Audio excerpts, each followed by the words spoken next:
1890. A coal seam found its voice, and men learned to fear a single note.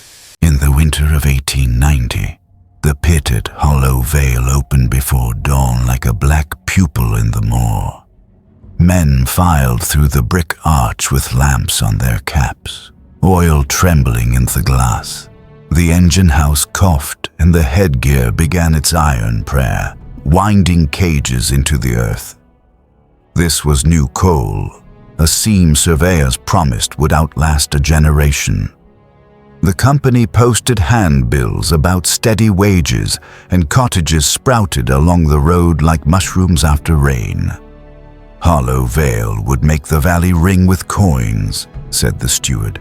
It rang with metal, the clank of chains, the belt's leather hiss, the bell codes tapped along the cage.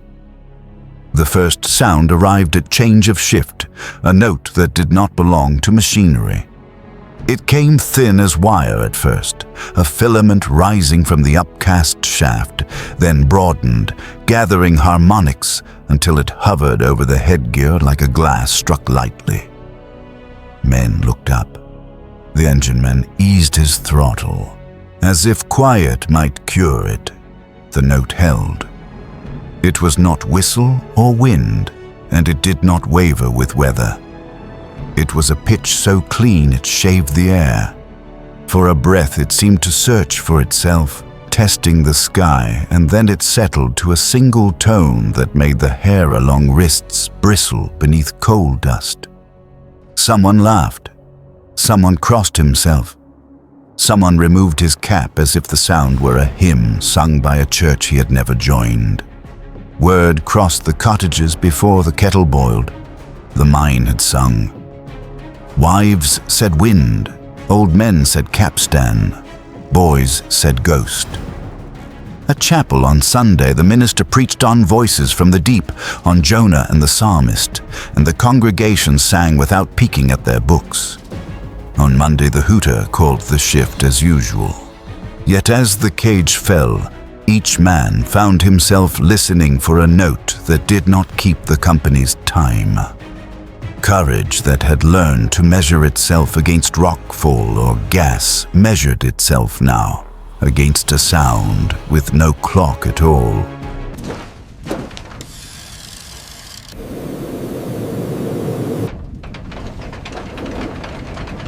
By week's end, the song had joined the shift pattern.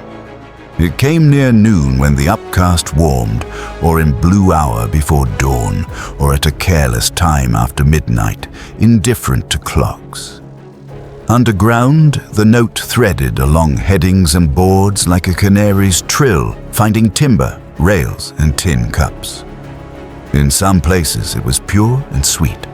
In others, two close pitches beat together until the air seemed to strobe. Deputies marked the spots in chalk, singing here. The overman blamed ventilation. New doors had changed the pull. The furnace in the upcast drew harder. Brattice cloths shivered on their lathes. Engineers from the company arrived with notebooks and a brass anemometer that clicked like a beetle. They spoke of resonance, of galleries tuned like pipes, of eddies that might lay a tone across a mile of stone. A railway man said he had heard bridges sing when wind pinned itself to their spans. A Cornishman muttered that tin mines had hummed before a fall. In the lamproom, the keeper swore the song grew louder when methane showed blue on his test flame. He shook his head at his own fear and ate his bread standing up.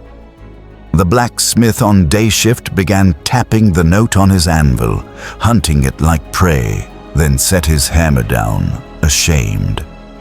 When the choir master descended with the parson to listen scientifically, men grinned.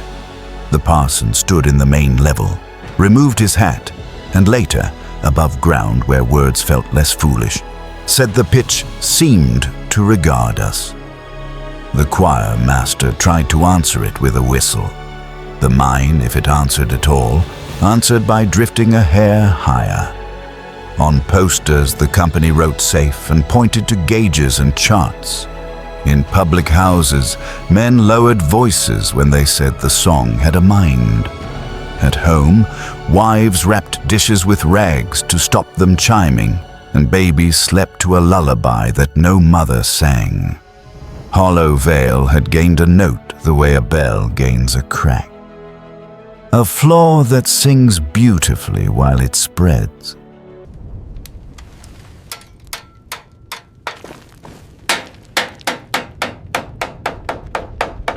The first mishap after the singing began was small enough to file as nothing. A tram leapt a flange and bruised a boy's shins. By week's end, a roof sagged where it had been sound the day before, a neat oval collapse that spared the men by the length of a shared breath. The deputy chalked a cross on the prop and wrote "warning" in a hand that leaned like a man walking uphill. 2 days later, a fall blocked the south crosscut. No one died, but the word "accident" began to sit in sentences that had once carried only routine. The song did not threaten. That was its strangest cruelty. It remained calm and almost courteous. No wail, no alarm, an even tone that seemed to invite order while loosening it. Tools misplaced themselves and were found exactly where they had been left. Ropes twitched as if they weighed a little less. A horse refused a heading and then consented, ears working to a pitch no human would confess to hearing.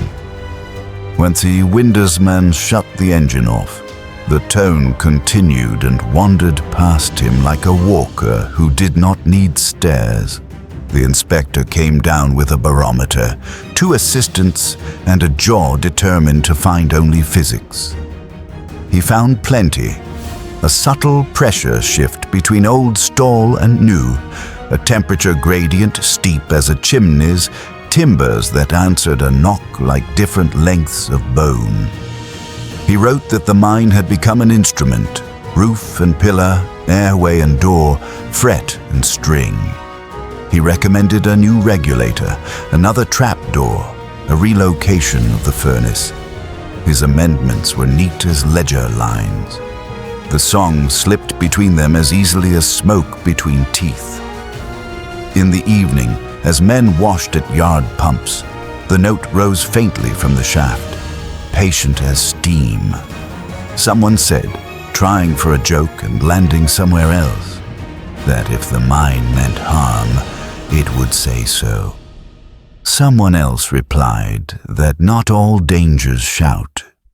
Some hold a tone and wait for you to lean your weight upon it.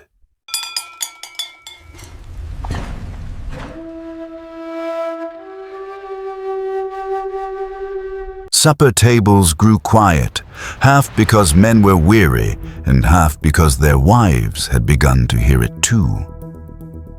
The tone left the shaft and drifted through the village some evenings, brushing crockery, turning the rims of glasses to music. Children held spoons to bowls and heard a faint ring. A violin kept for weddings woke and murmured to its own wood. The choir master's wife opened the instrument and laid her palm on its back as if to soothe a fever. "It's only weather," she said, though no window rattled. Pits breed superstition because they traffic in invisible things. Fire that has no flame, air that goes bad without color, stone that stands until it forgets its manners. The old stories returned with mine dust's persistence. Knockers that warn and mislead, white ladies seen between props, tunnels that turn a man around and deliver him to his own footprints. Yet the singing did not fit the fables. It was neither warning nor welcome. It felt like a tension. On Saturday, the men who sang in chapel brought their pitch pipe below. Against laughter they blew an A, then built a chord against the mine's note, laying scaffolding against a tower to see how true it stood. The chord fit, then slipped. The mine drifted up a quarter tone like a mind changing itself. The choir master smiled thinly and pocketed the pipe. Up top, the engine man claimed the beam pumped easier when the music rose. He had no figures to prove it, and perhaps that saved his job. The foreman said, "Keep your mouth shut and your lamps high." That night, a fog settled low as a ceiling over Hollow Vale. The tone settled with it, nearer than before, not loud but intimate, as if a mouth leaned close to glass. In houses, the cups sang at the faintest tap. In the pit rows, men dreamt of corridors without ends, and woke with wrists tingling, as if the air itself had tugged their pulse into time.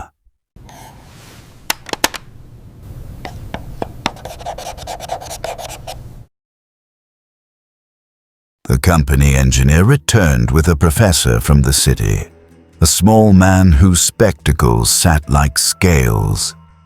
He brought tuning forks in velvet, a metronome, glass thermometers, and a coil of copper wire connected to a little telephone that turned vibrations into whispers. He listened at stoppings, at doors, at the mouths of pipes. He wrote figures. He set forks ringing and watched their shadows blur. He declared the mine a grand Helmholtz resonator, an organ with stops none could see. In the black gate, the heading where the song gathered like bees, the professor pressed his copper coil to a timber and rested there. The telephone whispered like silk tearing far away. He smiled, then frowned. The whisper grew into a soft vowel, colored by stone. Not speech, but the shape of speaking. He lifted the coil and the whisper died. He set it back, and the vowel returned, steady as breath. The deputy glanced at the men and said nothing because language felt suddenly impertinent.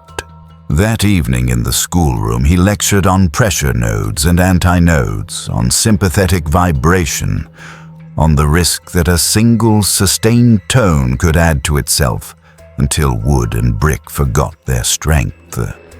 He recommended dampers, felt, canvas, doors, and a change in shift to break the hour when the song was strongest. He was thanked with treacle and cake and an envelope he refused, then accepted for new thermometers. The next morning, men nailed up padding and hung sacking across the mouths of headings. The tone tucked itself into the fabric like a moth. For 3 days, the register steadied, and the black gate grew almost quiet. Then weather turned, and the barometer fell a finger. The furnace burned a fraction hotter. The note slid back through the cloth, skimming the edges of doorways, rounding corners as if they had been carved for it. The professor returned with more forks and left with fewer answers.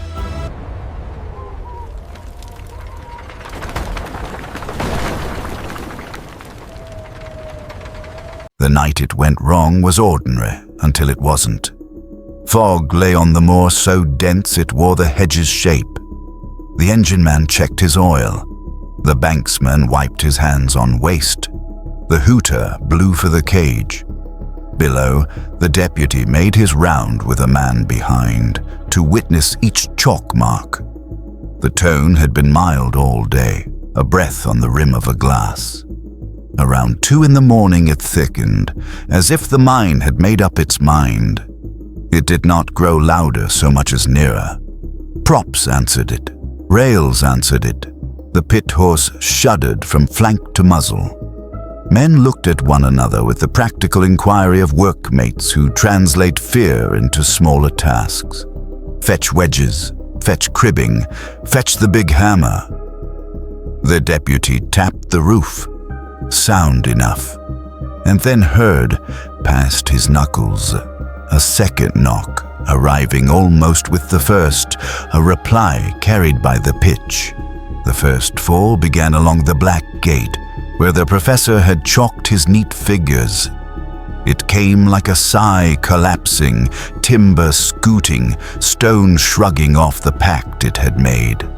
Lamps swung and wrote round vowels on the dark. The song lifted a semitone, made a new room for itself, and held. Men ran in the old order, first aid kit, stretchers, count heads, and found their feet guessing wrong about the ground. The upcast furnace flamed higher. Somewhere a brattice drummed. A door banged open against no wind at all. From the cage, pithead men heard the tone through brick, a pure line as thin as a blade. They sent the signal for emergency, and the engine took the strain with a cry like a violin forced into a harsh note. Below, the deputy and his witness shouldered into powder and splinters toward voices that dropped into silence between one shout and the next. A prop shivered and bowed as if genuflecting. A second fall answered. Air thrust like a hand. The mine sang at a pitch no one could carry and no one could forget.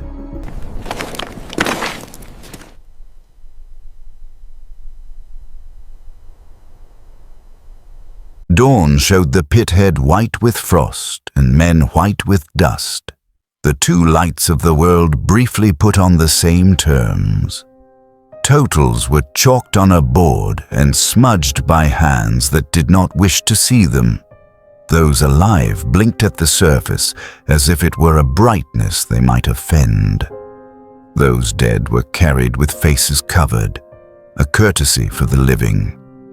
Women stood where the fence met the lane, shawls making the only color. Below, the falls had stepped themselves tidy, leaving rooms that were not quite rooms and pillars, trimmed too thin by necessity's arithmetic. The tone quieted, then returned, smaller and oddly pious, as if the mine had learned lament and attempted it without understanding grief. Rescue halves, courage with repetition.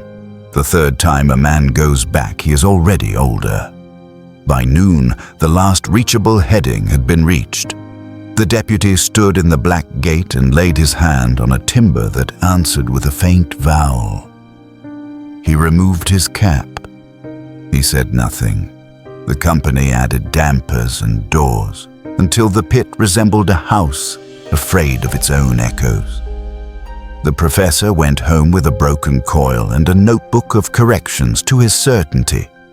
The choir sang services for names written one after another until ink bled through the page.